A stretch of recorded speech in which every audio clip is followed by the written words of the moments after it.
இன்றைக்கி வந்து PRAN rava fry எப்படி செய்யலாங்கிறது தான் பார்க்கலாம் வாங்க.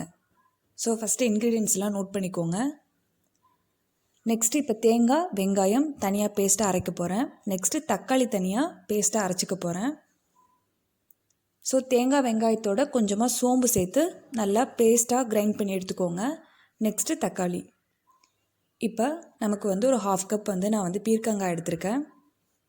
எப்போவுமே ப்ரான் கூட பீர்க்கங்காய் சேர்க்குறப்ப நல்லா டேஸ்ட்டாக இருக்கும். வெங்காயம் தக்காளி மிளகாத்தூள் கொத்தமல்லித்தூள் ஜீரகத்தூள் மஞ்சள் தூள் உப்பு.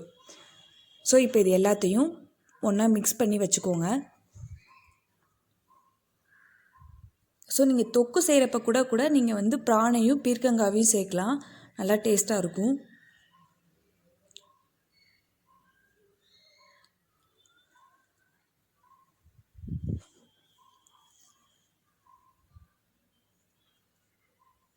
ஸோ இப்போ ஸ்பைசஸ்லாம் ஆட் பண்ணி நல்லா மிக்ஸ் பண்ணி லாஸ்ட்டாக வந்து லெமனை ஸ்க்வீஸ் பண்ணி ஒரு 1/2 லெமன் எடுத்துக்கோங்க. நல்லா ஈவனாக மிக்ஸ் பண்ணி ஒரு 1.5 மணி நேரம் பக்கம் வந்து நல்லா மேரினேட் பண்ணணும். ஸோ இதை க்ளோஸ் பண்ணி எடுத்து வச்சுக்கோங்க.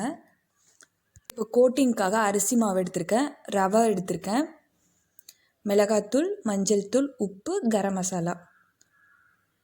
ஸோ அதுக்கப்புறம் கார்ன்ஃப்ளவர் மாவு எடுத்திருக்கேன். ஸோ இப்போ இது எல்லாத்தையும் வந்து மிக்ஸ் பண்ணி வச்சுக்கோங்க.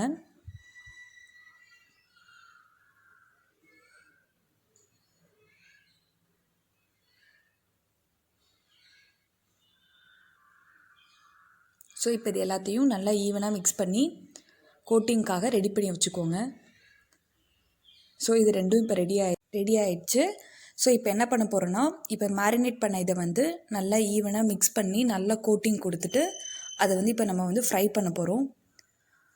ஸோ இப்போ வந்து தேவையான அளவு எண்ணெய் விட்டு நல்லா சூடானதுக்கப்புறம் ஃப்ரை பண்ண போகிறோம். ஸோ இப்போ நல்லா மிக்ஸ் பண்ணி 2 பக்கமும் இந்த பக்கம் ஒரு 10 நிமிஷம் அந்த பக்கம் ஒரு 10 நிமிஷம் வந்து நல்லா ஃப்ரை பண்ணி எடுத்துக்கோங்க. இது நல்லா ஒரு ஈவினிங் டைம் ஸ்நாக்ஸாக இருக்கும். கண்டிப்பாக ட்ரை பண்ணி பாருங்கள். ப்ரான் சாப்பிடாதவங்களும் இந்த மாதிரி ட்ரை பண்ணி பார்த்தீங்கன்னா நல்லா டேஸ்ட்டாக இருக்கும். ஸோ இதை நீங்கள் கண்டிப்பாக ட்ரை பண்ணி பார்த்துட்டு உங்கள் ஃபீட்பேக்கை எங்கள் சேனலில் மறக்காமல் போஸ்ட் பண்ணுங்கள். பாய்.